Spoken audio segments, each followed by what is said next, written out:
de los amigos, invitados especiales, quienes nos honran con su grata presencia. Estimados amigos, una vez más la literatura nos une, nos congrega. En esta ocasión para hablar de los enigmas de una escritora vibrante, original, chispeante y por supuesto cautivadora.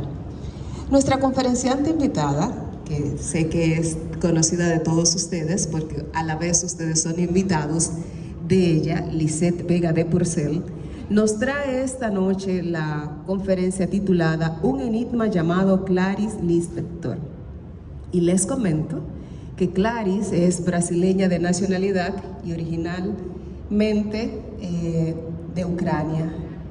Impactó a gran escala la literatura iberoamericana contemporánea. Y debo decirle que nos llama poderosamente la atención que una mujer de su tiempo y de su cultura produjera unos textos tan pocos ortodoxos en ese tiempo. Hoy tenemos a Lisette, quien nos va a hablar sobre ella, una escritora que en su tiempo no escribió de hadas ni de príncipes, sino de historias reales, cotidianas, intensas, impresionantes. Bueno, si alguno de ustedes la ha leído, sabe que su propia vida es todo un enigma, es sumamente cautivante. Y nuestra conferenciante invitada, Lisette, en breves instantes estará ahondando y desvelando algunos de estos enigmas. Pero antes vamos a tener las palabras de salutación que, como siempre, están a cargo del director de la Biblioteca Nacional. Recibamos al escritor Rafael Peralta Romero.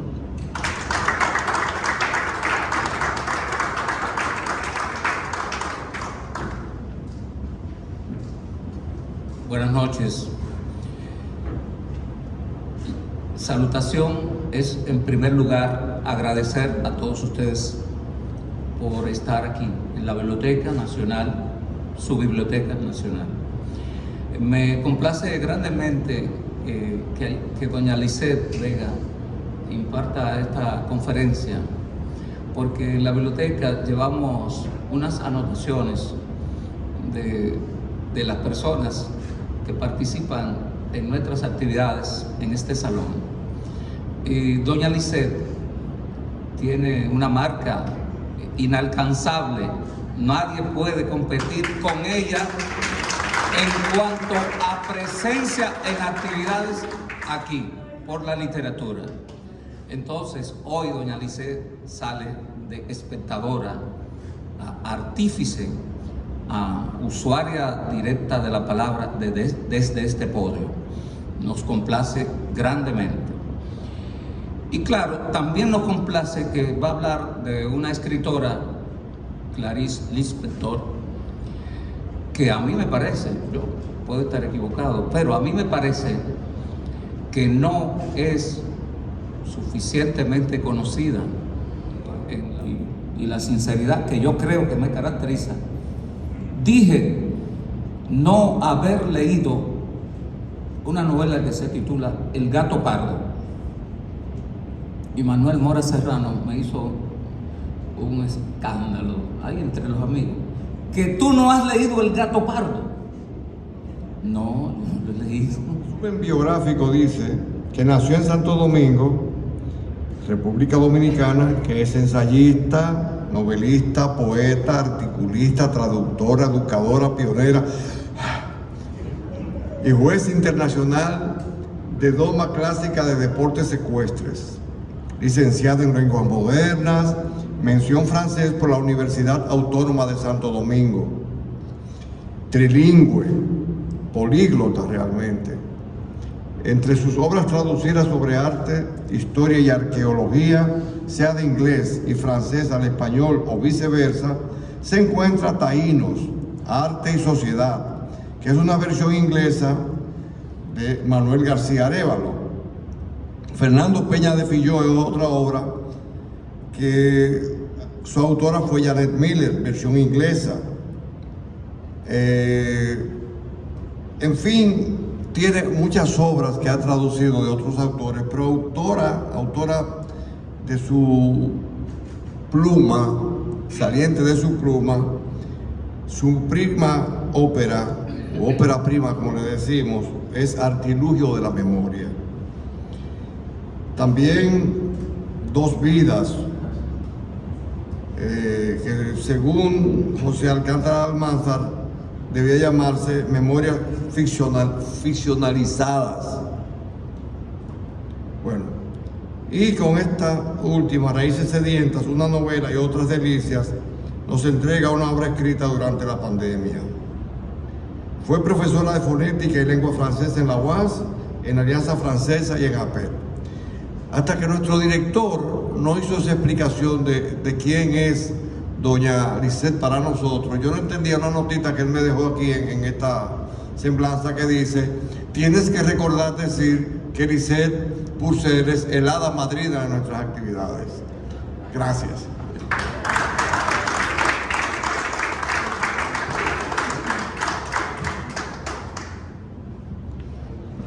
Muchísimas gracias, estimado Saba, por ponernos un poco más en conocimiento sobre la vida de Lisette. Estimados amigos, sin más preámbulos, estamos listos para recibir a doña Lisette Vega de Purcell. Doña Lisette, este podio es suyo y nosotros sus discípulos.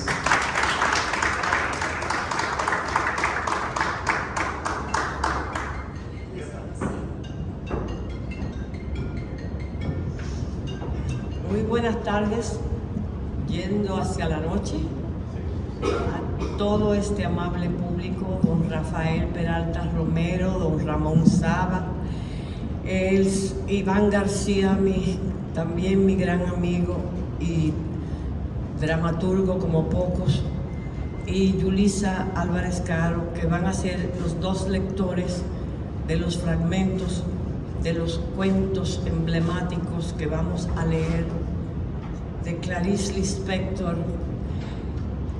La razón por la cual yo traje esos dos cuentos, y les tengo las copias de los dos cuentos completos, cuando salgan la pueden tomar aquí en la salida, están en la mesita, es porque Clarice Lispector es una escritora muy intimista, muy profunda, y yo creo que de la única manera que se puede entender y comprender lo lejos que llegó dentro del interior de su cuerpo y de su alma es leyendo lo que ella escribió. Sobre un enigma llamado Clarice Lispector, yo le puse así porque verdaderamente es un enigma, y ustedes van a saber por qué muchos de ustedes, o la gran mayoría, no la conocen, porque sin embargo mucha gente, Ángela Hernández, ¿quién más? Mario Bojorquez, hasta una foto se tomó con una estatua de ella, porque son personas que se han quedado, como yo, imantados con su obra. Pues, ¿quién es? ¿Quién fue? ¿Quién será? Muchas veces son las veces que me he preguntado dónde había estado esta mujer que, bajo el hechizo embriagador de unas palabras escritas mediante una sintaxis resbaladiza y mutante, ha logrado transportar hasta el paroxismo estético a hombres y mujeres de todo el planeta. En una de mis noches de insomnio durante el largo encierro que duró la pandemia, oí por YouTube uno de sus fascinantes cuentos titulado La mujer más pequeña del mundo, que muy bien pudo haber pasado inadvertido entre los innumerables cuentos que he leído a lo largo de mi vida, pero no fue así, sino algo allí, algo como un poder mágico me atrajo hacia una inusitada y diferente forma de narrar. Fue una de las mayores experiencias emocionales sentidas en alguna de mis lecturas.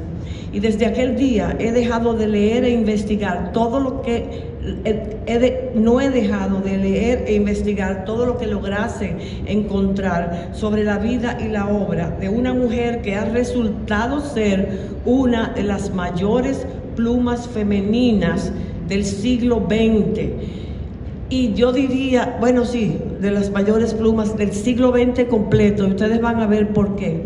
Y que lleva el nombre de Clarice Lispector, mujer que cambió el rumbo de las letras brasileñas y posiblemente del mundo de la mujer escritora. Es terrible, sin ningún fantasma inútil querer probarlo, con la posibilidad de una puerta que se ahoga crujiendo, de una cortina que se abra y diga algo. Está vacío y sin promesas.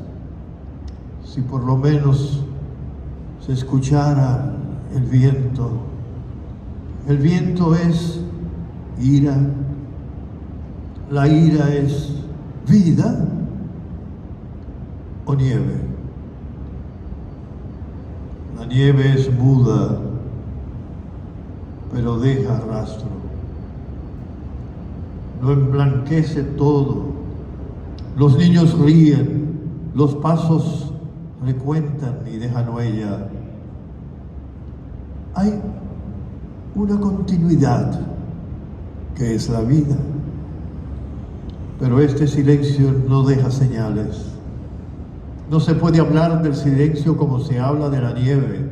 No se puede decir a nadie como se diría de la nieve. ¿Oíste el silencio de esta noche?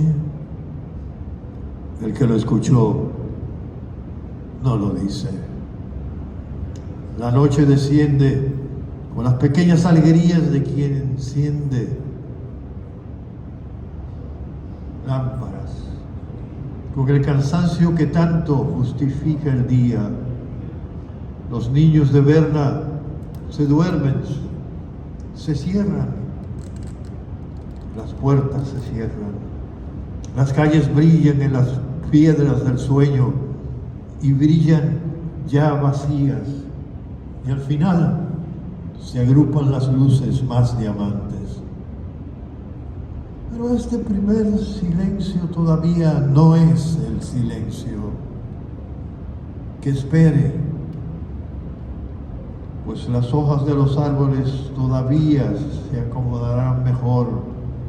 Algún paso tardío tal vez se oiga con esperanzas por las escaleras. Pero hay un momento en que del cuerpo descansado se eleva el espíritu atento de la tierra, la luna alta. Entonces el silencio aparece. El corazón late al reconocerlo. Si puede pensar rápidamente en el día que pasó o en los amigos que pasamos y para siempre se perdieron. Pero es inútil huir del silencio. El silencio está ahí. Aún el sufrimiento peor, el de la amistad perdida, es solo fuga.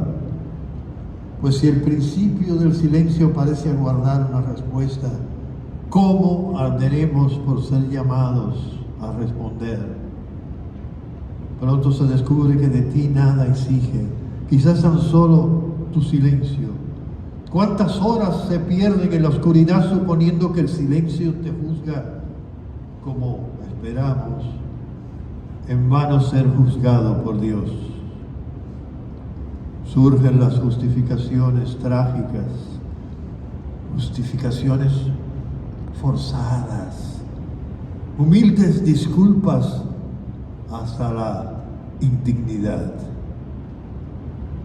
Eso suave es para el ser humano mostrar al fin su indignidad y ser perdonado con la justificación de que es un ser humano humillado de nacimiento, hasta que descubre que él ni siquiera quiere su indignidad. Él es el silencio.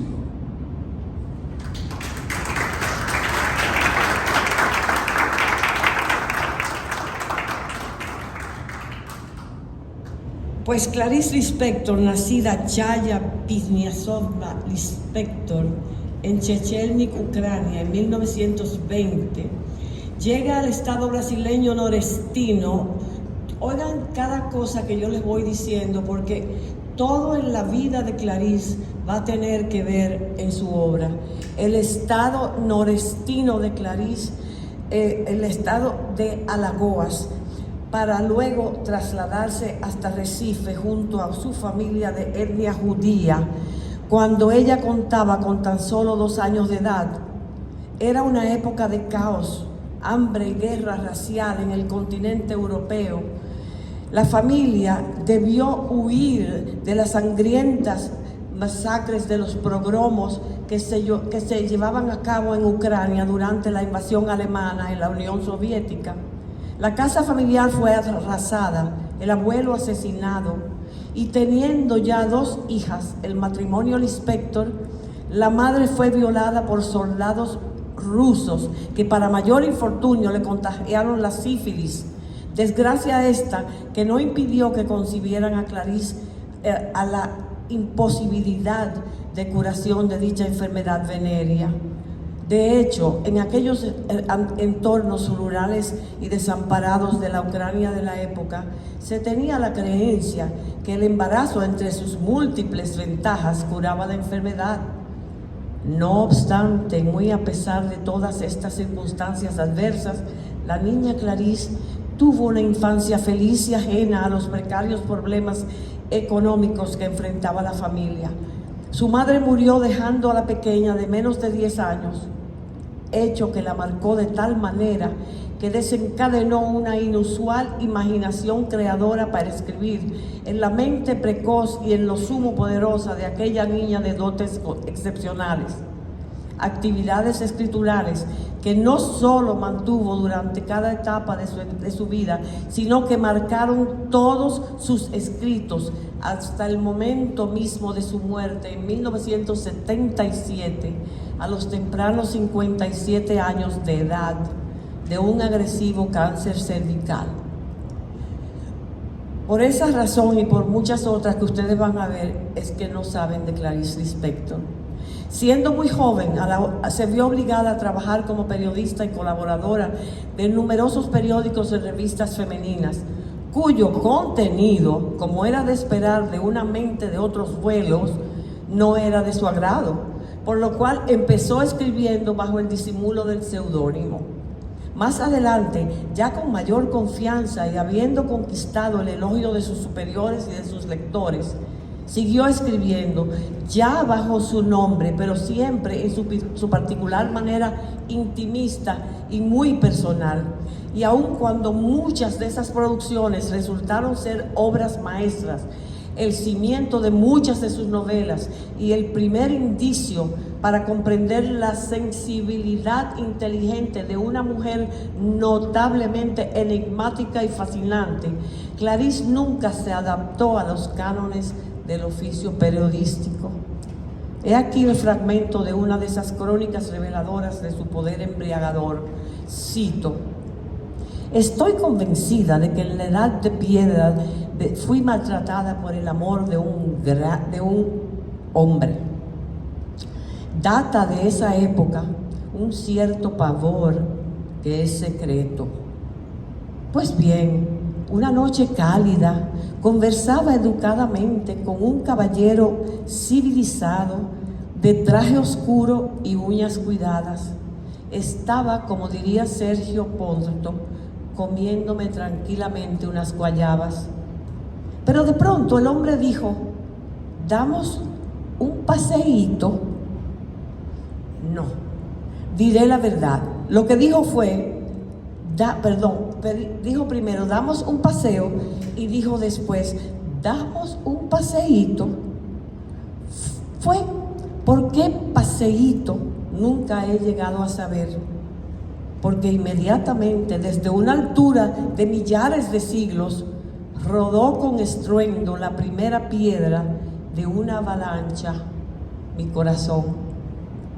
¿Quién me llevaría a la edad de piedra a dar un paseíto del que no volví porque me quedé a vivir allí? La edad de piedra, se quedó Clarice. Bueno, eso es simplemente uno de sus crónicas en crónicas femeninas, pero ella escribía así, podía escribir sobre crónicas femeninas, pero siempre a su manera. Glamour y arte. Para comprender el legendario hechizo inseparable de la obra de Clarice Lispector, es necesario aclarar la palabra glamour en todas sus vertientes. En la más antigua de las cuales, glamour se refiere metafóricamente a la fascinación femenina, rasgo fundamental en el singular binomio de la apariencia física de la escritora, unida irrevocablemente a su obra en su totalidad. Clarice era toda ella fascinación femenina. En cada uno de sus escritos, cual cantos de sirena en el mar Mediterráneo, ella embruja al lector para mantenerlo encadenado al relato hasta el mismo final. No es mentira. Ustedes pueden empezar a leer algo de Clarice y aunque no entiendan lo que viene después, siguen imantados a la obra. De pómulos marcados y elevados y ojos un poco rasgados, rasgos característicos de su origen eslavo, alta y rubia, exótica y seductora, y con unas R's que nadie igual que ella solía pronunciar, pero yo me recordé de Julio Cortázar y su media lengua, y ella sufría de la misma dolencia, media lengua. Entonces las R's eran como las de Julio Cortázar. Clarice Lispector era una belleza arrolladora y enigmática, atributo que le infundía una mistificación pocas veces igualable. Sin embargo, y según palabras de Nélida Piñón, una de sus más íntimas amigas y reconocida escritora, debido a la modestia, sencillez y firmeza, supo encauzar su vida en la más absoluta normalidad social y personal. Se licenció en Derecho en 1943, mismo año en que publicó su primera novela, Cerca del corazón salvaje. Dicen que ella la escribió a los 17 años, pero donde yo leí decía 19 y aquí les digo. Y que coincidencialmente también contrajo matrimonio con el diplomático Mauri Gorgel Valente, con quien engendró a sus dos únicos hijos, Pedro y Paulo, a los que ustedes van a ver en todas las revistas y crónicas, a los que adoró sobre todas las cosas, considerando por lo demás el sufrimiento que le causaba el trastorno mental de Pedro. Pedro no va a aparecer en ninguno de las fotografías ni de lo que pudo haber hecho después, porque Pedro sufría de una enfermedad mental.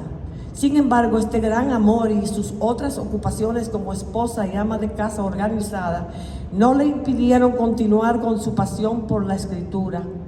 Conviene decir que con esa primera novela, escrita cuando solo contaba con 19 años, como dije, mereció el premio Grasa Aranja para la mejor novela escrita en 1943, reconocimiento que según ella, cito, le robó el placer del sufrimiento profesional de los inicios. O sea, cuando uno recibe un premio tan jovencito, le roba el sentimiento profesional, el sufrimiento profesional. Su matrimonio constituyó un paso adelante en términos económicos y sociales porque nunca fue rica. Jamás después, sin embargo, tuvo que trabajar, nada más que escribir. A pesar de ello, a los 15 años de casados, el exilio que la mantuvo lejos de su añorado Brasil le pareció intolerable, aun cuando viviendo en Estados Unidos, Inglaterra y en parte de Europa, donde hacía galas de gran anfitriona como esposa de diplomático y entablando amistad con importantes escritores extranjeros, esto no bastó para impedir que se acentuara su tendencia a la depresión y a la melancolía. Sin más, se divorciaron y ella regresó a Río de Janeiro, lugar que había aprendido a amar y porque ella siempre se quedó pensando en Recife y en la parte noreste de Brasil, y donde siguió desplegando una voraz actividad escritural y artística. Entre sus otras aficiones, porque tenía muchas, se contaban las artes plásticas, favoreciendo la escultura. Y miren por qué. A causa de su atracción a la estimulación sensorial con las cosas y al carácter neutro de lo tangible, el elemento primario y espiritual de las cosas con lo cual ella se sentía identificada. En su obra maestra, la novela titulada La Pasión según G.H., Clarice nos dice: lo neutro, estoy hablando del elemento vital que une las cosas. Oh, me temo que no comprendas, sino que yo me comprenda mal. Si no logro comprenderme, moriré de aquello de lo que sin embargo vivo. En virtud de que para ella, como hemos insistido, el elemento vital que une las cosas es lo neutro, entre lo cual incluía a su Dios, ese Dios que ella aprende a perdonar, pese a haber permitido morir a su madre, entre otros innumerables horrores como el Holocausto y otras guerras. Ese Dios que es parte de la universalidad en la que todos somos sangre y entrañas y nacemos y morimos con algo interior. Ese era el Dios de Clarice, un Dios como el principio unificador del mundo que da vida a los hombres y a las plantas, que une lo sagrado a la mugre, lo que Spinoza llamaba naturaleza naturans, naturaleza naturante. Dios en tanto que esencia eterna, infinita y libre. Recuerden que ella era hija de judíos, o sea, verdaderamente yo creo que ese Dios tuvo que ver en parte de su espiritualidad, pero ella continuamente apelaba a ese Dios que no era el Dios nuestro, era un Dios de ella específicamente, ese Dios de Spinoza. Es una especie de panteísmo lo que ella pensaba que era Dios. Por otro lado, y para terminar con los eventos que marcaron su vida, aclaro que Clarice era una fumadora empedernida, tanto así que una noche quedó dormida en su apartamento, dejando un cigarrillo encendido que causó un incendio, cuyas terribles quemaduras les requirieron la intervención plástica de manos del famoso cirujano plástico del mundo, del más famoso Ivo Pitangui. Además de quemarle su hermosa cabellera, que jamás recuperó igual, y de dejarle su mano derecha deforme y algo inhabilitada, lo que al principio la obligaba a cubrirla con un guante y a escribir el resto de su inmensa obra en su inseparable máquina de escribir, portátil que llevaba con ella a todos los entornos de su hermoso penthouse, donde vivió hasta el final de su vida. Yo les voy a hablar ahora del estilo, la forma y fondo de su obra, contraviniendo lo que Clarice decía sobre ella, en un estilo imposible de encasillar. Esto es muy importante para entender esa obra, que según ella misma definía como un no estilo y una obra inclasificable. La lengua menor utilizada por nuestra autora, como la que estoy utilizando yo aquí para entrar en esta conferencia, para explicarles todo esto, nuestra autora desorientaba a los clásicos de la lengua, porque ésta se manifestaba en una prosa cargada de poesía, capaz de colmar de espiritualidad al más nimio evento cotidiano, lo que inadvertidamente la asemejaba a la teoría de Nietzsche, quien consideraba que lo más profundo requiere una máscara. Así lo demuestran sus cuentos, género en el cual sobresalió, y 85 de los cuales podemos encontrar en una elegante recopilación de Ciruela Editores. Estos temas banales, por consiguiente, exigían un nuevo lenguaje muy particular, que nuestra autora logró manifestar de manera magistral, diremos que lo encontró o lo reencontró en la frescura de un estado nuevo del lenguaje, tomando la esencia de la existencia del lenguaje. Solo le bastaba una palabra para encontrar el universo en su intento de asir lo inacible. Con una palabra, esa mujer empezaba a dilucidar, a reflexionar. Es así como crea un lenguaje que era la antítesis de las bellas letras. En su inminente empeño de conseguir la libertad trascendental, el apartarse de la lógica y el razonamiento. Ella no tenía que ver con lógica y razonamiento. Su obra comprende toda una gama de estilos y experiencias en un juego interminable con la palabra. Es una taumaturga de la palabra.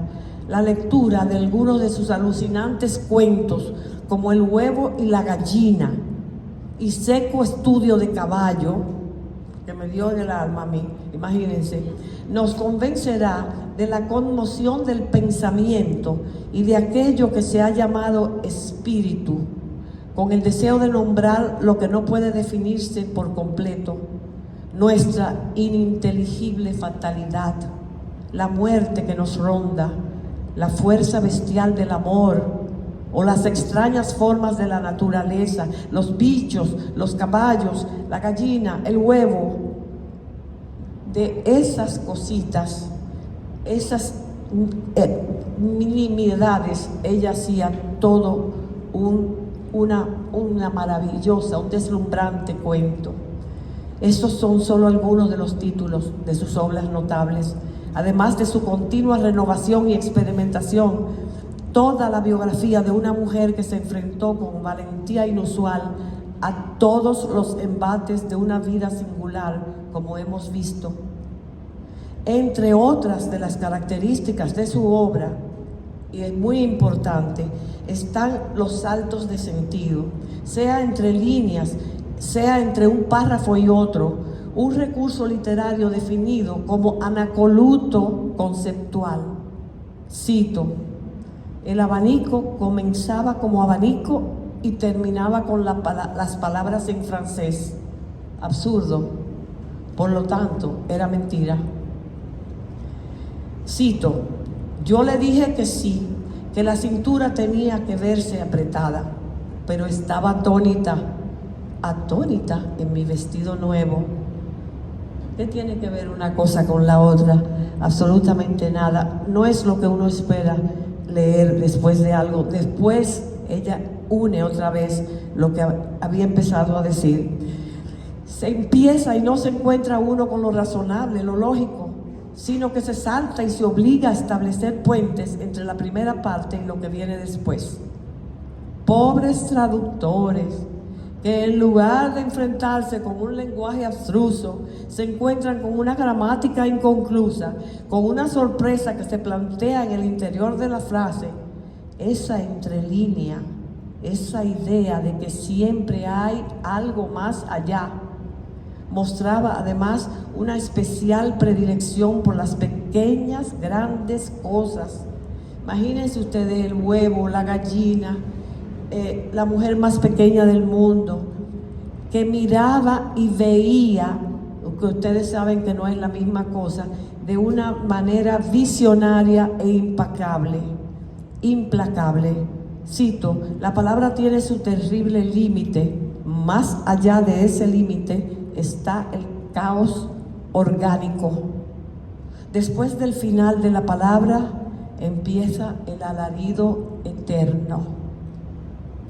Por otro lado, en esta singular obra no hay un predominio de la trama, sino que intercala sentencias y digresiones filosóficas para llegar a la esencia de ser, de su ser, o del ser de otros, permitiendo que la trama quede interrumpida en momentos arbitrarios y fragmentarios. Y asimismo continúa escribiendo, dilucidando, hurgando, llegando a ser una filósofa de todo lo que dice, ahora yo quiero que ustedes oigan a Yulisa Álvarez Caro de Rodríguez con el cuento ¿Dónde estuviste de noche? Este es un cuento muy difícil.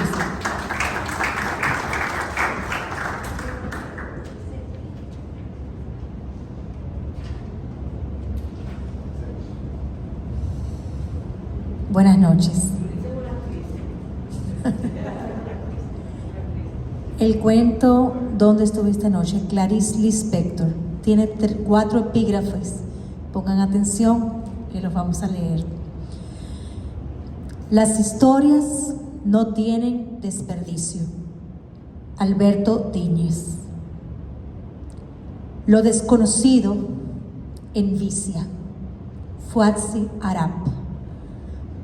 Sentado en el sofá con la boca llena de dientes, esperando la muerte. Raúl Seixas.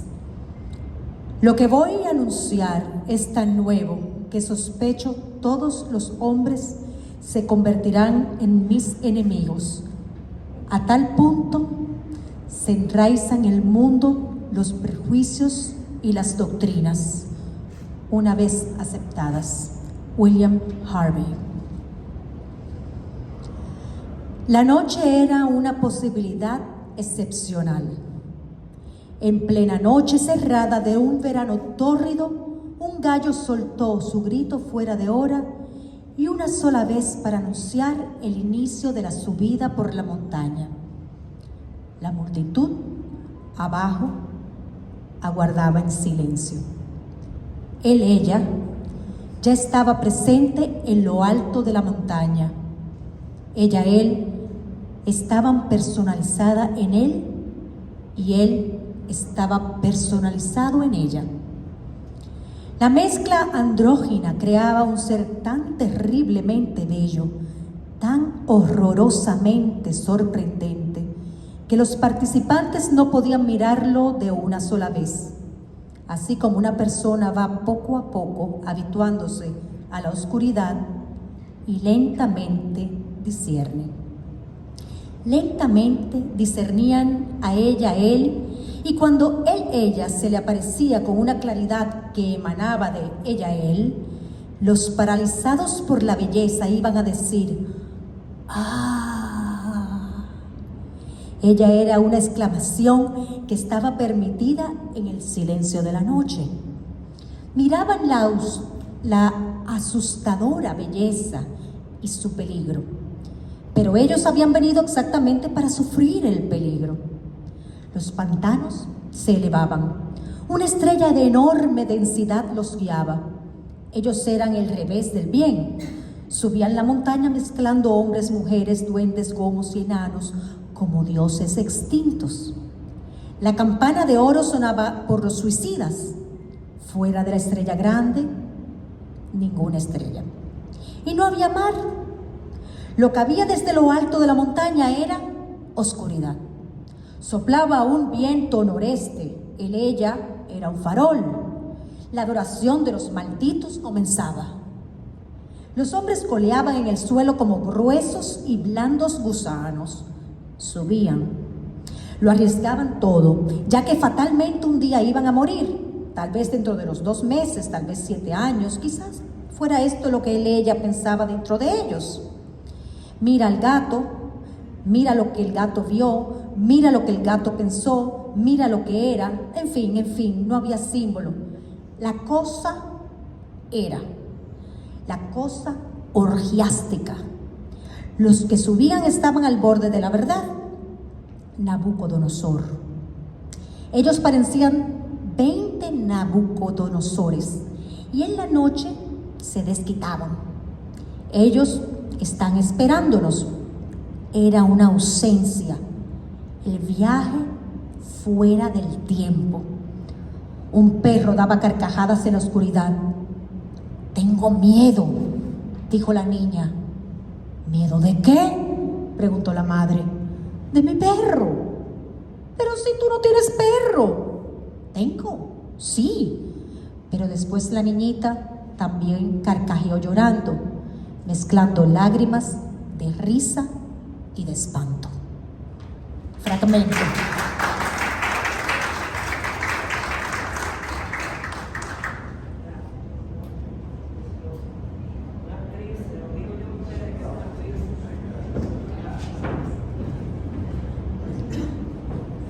Pues como ven, Clarice es toda una caja de Pandora que escribe sobre todo, sobre el silencio, sobre los andróginos, él, ella, esas cosas oídas en YouTube, por ejemplo, de noche, la voz de Yulisa leyendo o declamando, y la voz de Iván leyendo o declamando, imagínense ustedes. Bueno, todo lo antes dicho, como era de esperar, hace bastante difícil la lectura de la mayor parte de sus muchos textos, lo cual no impide que el lector quede imantado al viaje que ha empezado hacia una dimensión a veces cosmogónica. Les voy a hablar del feminismo en Clarice Lispector porque eso está de moda y verdaderamente es algo que tenemos que hablar sobre una mujer que era tan bella pero jamás por su boca ni por su pluma veremos pasar esa palabra. No era menester, majestática, imponente. Esa mujer era la imagen de todo lo que la palabra implica, feminismo. Su obra es el registro de una mujer burguesa, occidental, heterosexual, casada y con hijos, y como tal debía vencer todos los obstáculos normales para escribir indeteniblemente como lo hizo, sin sucumbir al alcohol, ni a las drogas, ni al suicidio, como muchas otras mujeres de otro mundo a lo largo de la historia. Ninguna otra antes que ella pudo perseverar toda una vida sin descanso para dejar plasmado un corpus inconmensurable de las luchas contra las concepciones ideológicas sobre el lugar propio de la mujer en la sociedad. La carne viva de su existencia está escrita en sus obras. Así pues, la joven enfrenta problemas usuales de la adolescencia. La mujer casada se rinde a los deseos y tediosas, monótonas ocupaciones del hogar compartido con los maridos y los hijos. La economía del hogar es de su incumbencia. Con el paso de los años, la imagen frente al espejo despiadado le enrostra la progresiva flacidez de las carnes, y cómo olvidar su descripción de la inexorable decadencia de la vejez que nunca alcanzó, sin poder evitar, infortunadamente, los estragos de la enfermedad que minó su antes hermoso cuerpo y que acabaron con su vida. No obstante, esa perseverante mujer se mantuvo persiguiendo su propósito sin desvío y sin permitir comparación alguna, ni siquiera, como dije antes, con la gran Virginia Woolf, de quien se lamentaba que se hubiese dejado vencer por las adversidades de la existencia.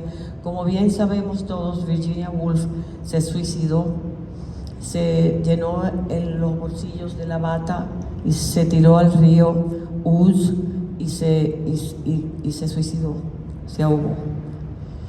Benjamin Moser, uno de sus más exhaustivos biógrafos, definió su feminismo como ostensivo, algo típico de su época, como también lo fue de la mía. Recuerden que esta mujer murió en el 77 y vivió los años 60, igual que yo. O sea, es decir, que con los hechos se mostraba lo que éramos y por lo que luchábamos. En nuestras actitudes, en nuestra dedicación al trabajo intelectual y físico, aun cuando no hubiese necesidades económicas ni exigencias familiares, lo que tampoco se contaba entre las costumbres de la época, obligar a la mujer a estudiar, eso jamás. Las mujeres tenían que aprender a cantar, a ser maestra de canto, de piano, de que yo quisiera saber para qué, pero ahí estaba. Además, aceptaron a los hombres teniendo queridas y eso porque no estaban preparadas para nada. Pero ahora es todo muy distinto, gracias a Dios. Por lo tanto, no se requerían manifestaciones activistas para demostrar lo que éramos, no como pensábamos. Yo les voy a decir una cosa. El otro día le dije yo a Ángela Hernández que yo tampoco había mencionado nunca la palabra feminismo, como que no me molestaba la actividad, el ser activista del feminismo. Pero me dice Ángela, pero tú quieres ser más feminista de lo que tú has sido, si tú has hecho lo que te ha dado la gana, en el sentido de hacer lo que tú acabas de decir ahora, lo que yo acabo de decir ahora. Escribir, montar caballo, ser campeona de equitación, todo eso me lo permitió mi marido, gracias a Dios, que tenía una mente muy amplia. Le voy a decir algo, la hechicería, han sido muchos los que se han abstenido de disfrutar de esta obra admirable por el equivocado temor a la palabra hechicería, que Internet se ha ocupado de sensacionalizar con falsas profundidades. Un vínculo entre la literatura y la hechicería con la mitología de Clarice Lispector. Y entiendo que esto se debe posiblemente a su tono hermético y extraño de escribir. A este respecto les contaré un evento que demostrará lo que pensaba ella sobre este tema. En 1775, nuestra autora fue invitada al primer congreso de brujería en Bogotá por Simón González, un político y poeta colombiano que había formado parte de la pandilla de los nadaístas.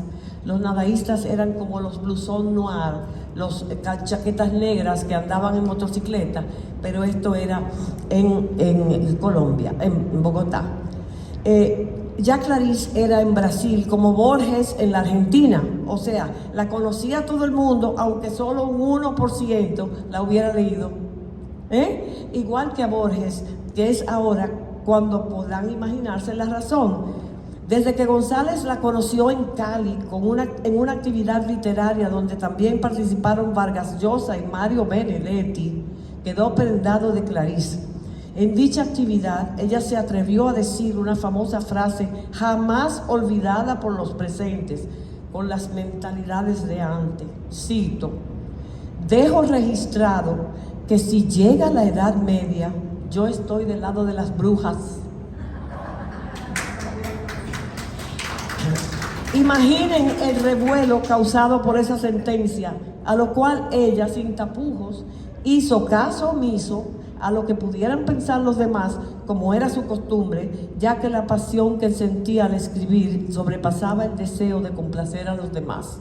Así pues, en la invitación a dicha actividad, a la que asistieron cientos de hechiceros y brujos de todas partes del mundo, Simón González, el anfitrión, le decía que solo bastara que llevara aquellos ojos brujos suyos sin necesidad de hacer ninguna ponencia. Desde luego, Clarice asistió sin intención alguna de participar, sino de irradiar, y como gran sorpresa llevó para leer su cuento llamado El huevo y la gallina. Cito: que es misterioso incluso para mí, dijo ella al llegar a Bogotá. O sea, ese es su cuento favorita porque ni ella misma lo entiende.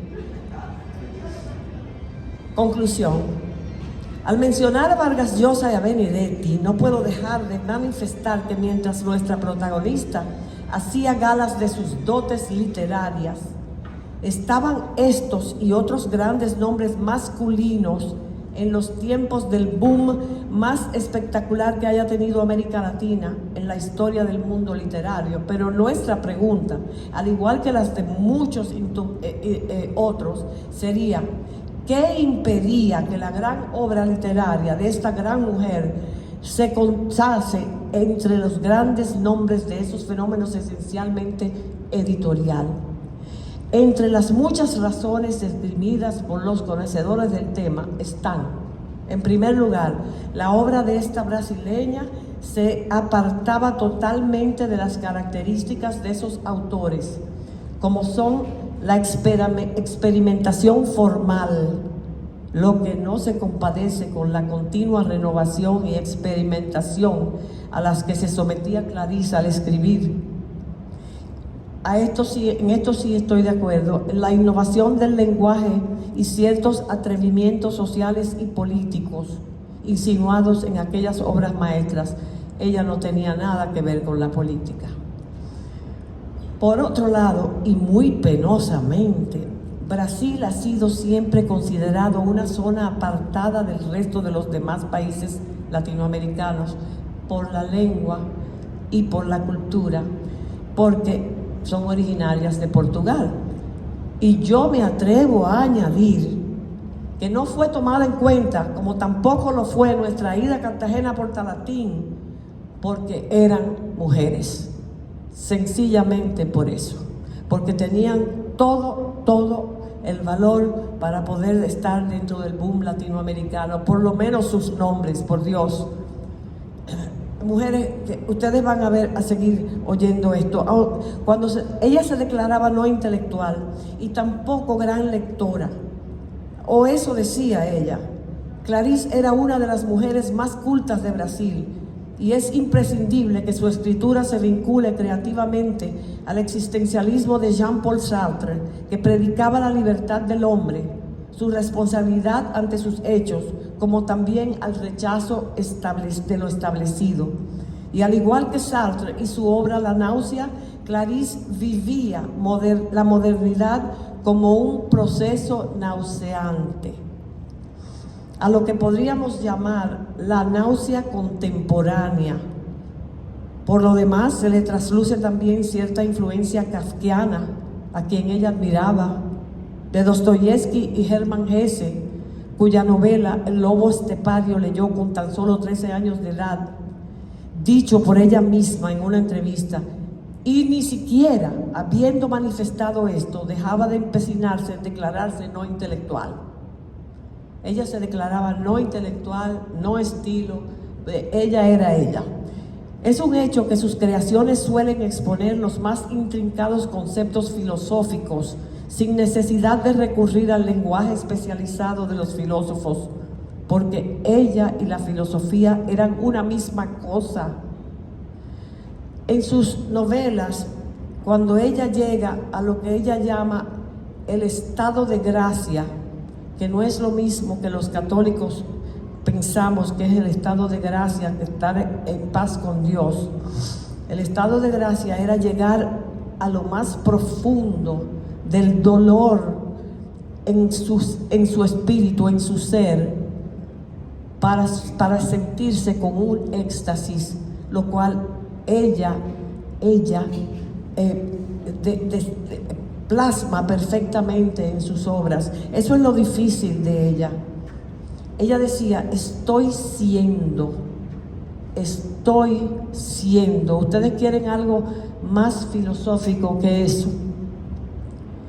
De su parte, la destacada feminista y escritora francesa Hélène Cixous dio la más iluminadora definición de Clarice al decir, cito, si Kafka fuera una mujer, si Rilke hubiera sido una escritora brasileña, judía, nacida en Ucrania, si Rimbaud hubiera sido una madre y hubiera llegado a cumplir 50 años, y si Heidegger hubiera sido capaz de dejar de ser alemán, ahí tendríamos en una cápsula a la inigualable Clarice Lispector. Fíjense con quienes la comparan a esa mujer. Se calculan 160 títulos de su obra, que bien podrían ser más, y entre sus novelas más famosas se cuentan Cerca del corazón salvaje, La pasión según G.H., de la que ella misma dice que no es para todo tipo de lector. Y yo les digo que estoy en mi tercera lectura de La pasión según G.H. y me paro antes de llegar a una parte que yo sé que me sobrecoge sobremanera.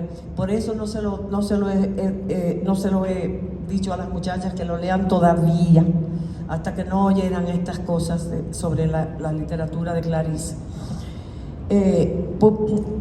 Y La hora de la estrella es otra de sus grandes novelas, publicada el mismo año en que murió, en 1977. Ya he dicho que es considerada una de las mejores plumas no solo brasileña, sino también de todo el siglo pasado, y nos deja entre sus cartas, novelas, crónicas, obras infantiles, poemas y cuentos un retrato de una vida interior que sobrepasa el entendimiento de su lector o su auditor. Una obra que se mueve físicamente dentro del absurdo para terminar llevándonos de nuevo a las profundas oquedades de la oscuridad y del silencio, sin duda. Y porque se aviene al adelanto de los tiempos, seguirá siendo cada vez más, y como toda obra clásica, eternamente contemporánea. Es por eso que hoy se lee más que nunca, lo que la lleva a ser considerada como la escritora latinoamericana más leída del mundo.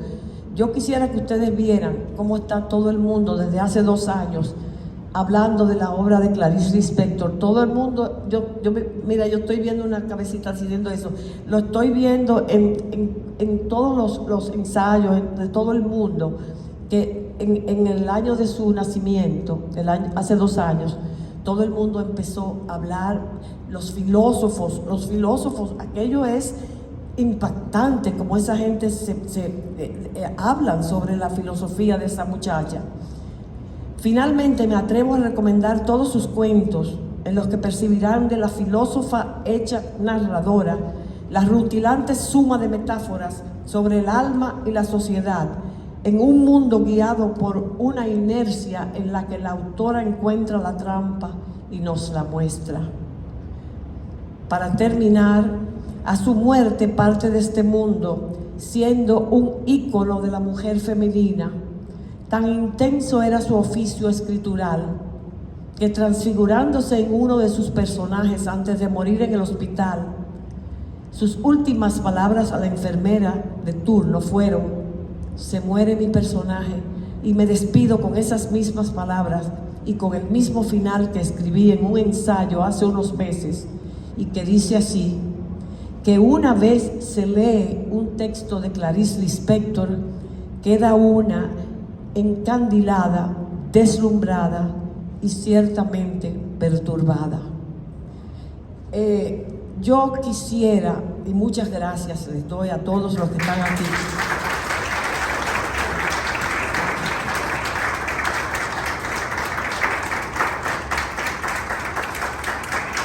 Gracias, muchas gracias. Muchas gracias. Y yo quisiera dar las gracias a una niña que está ahí sentada, que se llama Silvia Contreras, venezolana de nacimiento, y que fue la que me ayudó a hacer ese maravilloso PowerPoint, porque yo no soy capaz de hacer eso.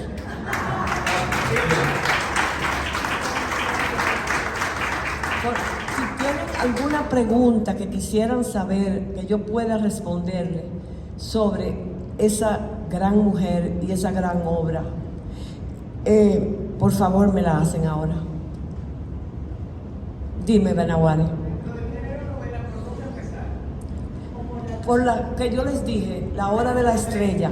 La Hora de la Estrella es más profunda de lo que la gente ha pensado, porque el que no es literato, el que no es leyente de literatura, cree que es una banalidad, y es profundísima la novela. O sea que pónganse a ver todas esas cosas que yo le he dicho sobre su estilo y pónganlo en juego con esa novela, y se van a dar cuenta de todas estas cosas. Después que lean La Hora de la Estrella, me van a leer Cerca del Corazón Salvaje y La Pasión según G.H. En La Pasión según G.H. hay cosas que verdaderamente hay que tener mucha fuerza para aguantarlo. Perfecto, adelante, léanla. Sí, por favor. ¿Cómo no? Felicidades. Qué bueno que notas que Clarice era una persona común y corriente, cuya situación de familia podría traer como consecuencia que ella hubiese sido una cualquiera más. Sin embargo, su ascendencia judía, por una parte, eso significa doctor, y su sensibilidad artística hace una acomodación para mí perfecta. verdaderamente era una persona fuera de este mundo. La literatura de ella no se parece a nadie. Los críticos han tratado de conseguir alguna literatura que se parezca a la obra de Clarice Lispector y no la han encontrado. Es única, verdaderamente única. Yo creo también que ella tuvo ¿cómo les puedo decir? La gran ventaja de no tener una tradición de país, que no fuera Brasil, que fue un país adoptivo, pero ella no tenía una tradición. Los padres eran judíos, sí, le dieron un poco de ese Dios de los judíos, pero fíjense cómo ella fue panteísta. Ella consideraba que era un Dios de la naturaleza, un Dios que unía la mugre a lo más grande. O sea, era un Dios, diría yo, de la naturaleza, que formaba parte de la naturaleza. Eso pienso yo. Y yo no sé ustedes, otra pregunta que deseen. Dime. Hay una entrevista que tenemos allí.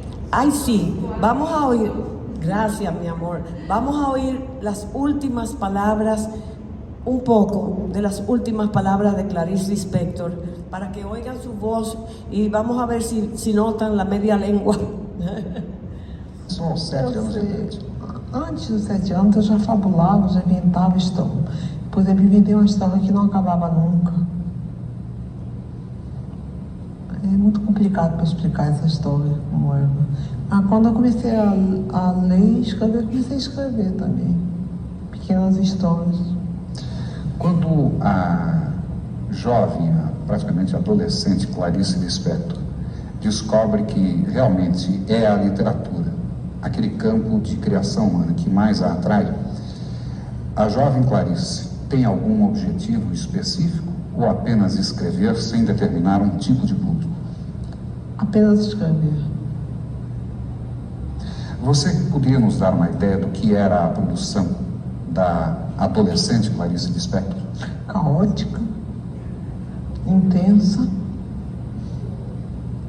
inteiramente fora da realidade da vida. Desse período, você se lembra do nome de alguma produção? Bom, eu escrevi várias coisas antes de publicar meu primeiro livro. Eu já escrevia para revistas, contos, jornais. Eu ia com uma timidez enorme, mas uma timidez ousada. Eu sou tímida e ousada ao mesmo tempo. Eu chegava lá na revista e dizia: eu tenho um conto, se eu quer publicar? Aí eu me lembro que uma vez foi o Raimundo Magalhães Júnior, que olhou, leu um pedaço, olhou para mim e disse: você copiou isso de quem? Eu disse: ninguém, é meu. Ele disse: você traduziu? Eu disse: não. Ele disse: então vou publicar. Era assim, era nessa base. Você publicava essas obras em quais publicações? Não me lembro. Jornais, revistas. Clarice, a partir de qual momento você efetivamente decide assumir a carreira de escritora? Eu nunca assumi. Por quê? Eu não sou uma profissional, eu só escrevo quando eu quero. Eu sou uma amadora e faço questão de continuar a ser amadora. Profissional é aquele que tem uma obrigação consigo mesmo de escrever. Ou então com o outro, em relação ao outro. Agora eu faço questão de não ser um profissional, para manter minha liberdade. A sua produção ocorre com frequência? Ou você tem períodos de produzir intensamente? Tem período de produzir intensamente e tem períodos hiatos, em que a vida fica intolerável. Esses hiatos são longos ou não? Dependem, pode ser longos, e eu vegeto nesse período. Ou então para me salvar, me lanço logo uma outra coisa, como por exemplo, acabei a novela, estou meio louca, então estou fazendo a história para criança. Como é que você explica a Clarice Lispector voltada para a literatura infantil? Eu não sei, começou com meu filho, quando ele tinha 6 anos de idade, 6 não, 5, me ordenando para que eu escrevesse uma história para ele. Eu escrevi. Depois guardei, nunca mais liguei. Até que me pediram um livro infantil. Eu disse que eu não tinha, inteiramente esquecido daquilo. Era tão pouco literatura para mim, eu não queria usar isso para publicar nada, era para o meu filho. Mas aí, lembrei, bom, tenho sim, então foi publicado. Eu tenho 3 livros de literatura infantil e estou fazendo o 4º agora. É mais difícil você se comunicar com o adulto ou com a criança? Quando eu me comunico com criança, é fácil, porque eu sou muito maternal. Quando eu comunico com adulto, na verdade estou me comunicando com o mais secreto de mim mesma. Aí é difícil. O adulto é sempre solitário?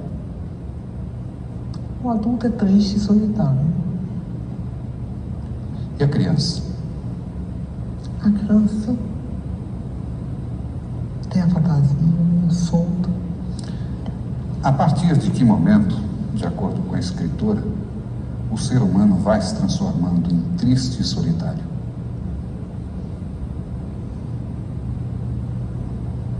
Já sei.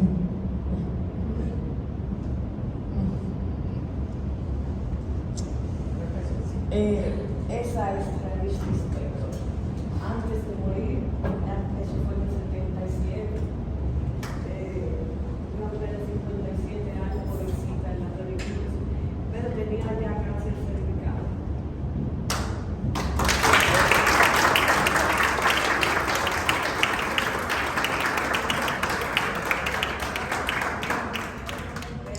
Con este merecido aplauso de toda esta sala, agradecemos a doña Lisette Vega de Purcell por habernos introducido al mundo de Clarice Lispector, por crear en nosotros esta necesidad ya de conocerla y de profundizar en su obra. Antes de irnos, estimados amigos,